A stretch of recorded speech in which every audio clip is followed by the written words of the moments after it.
هاي، ازيكم؟ عاملين ايه؟ اتمنى ان انتوا تكونوا بخير يا رب دايما.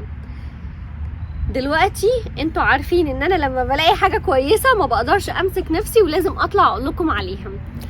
زي ما احنا عارفين طبعا الثانكس جيفنج والكريسماس والايام الحلوه قوي خلاص جايه، وكل معظم انواع السوبر ماركت الكبيره نزلت الحاجات بتاعتهم اللي احنا بنستناها من السنه للسنه.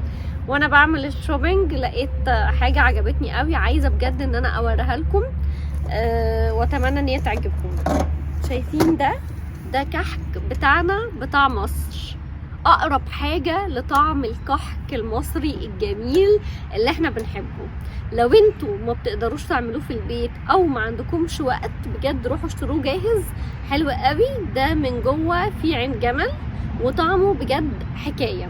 جبت الكحك ده وجبت كمان كوكيز بالشوكليت، عايزه اوريكم شكله اهو. علبه الكوكيز دي حلوه قوي جميله، شايفينها؟ على فكره اسعارهم مش غاليين خالص.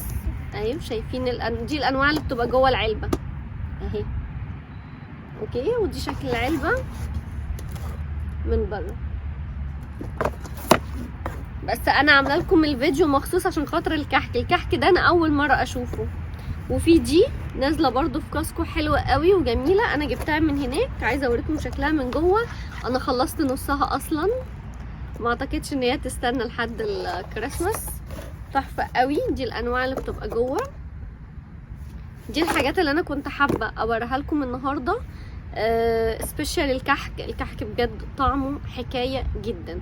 لو انتوا بتحبوا تحتفلوا وتعملوا الكوكيز والبيتيفور والكحك والحاجات دي وحابين تجيبوا حاجه تجربوها لاول مره، انصحكم الكوكيز ده ممتاز والكحك كمان ممتاز قوي. اتمنى ان انتوا تكونوا استفدتوا. اكتبوا لي رايكم في الكومنتات تحت، ولو انتوا بتجيبوا حاجه جديده انا ما اعرفهاش قولوا لي برضو اهو، كلنا نفيد بعضنا. ولو انتوا بتشوفوني اول مره ما تنسوش تعملوا سبسكرايب وتفعلوا الجرس عشان يوصلكم كل فيديو جديد انا بنزله. ما تنسوش اللايك علشان خاطر تدعموا المحتوى بتاعي. ودلوقتي اقول لكم باي باي.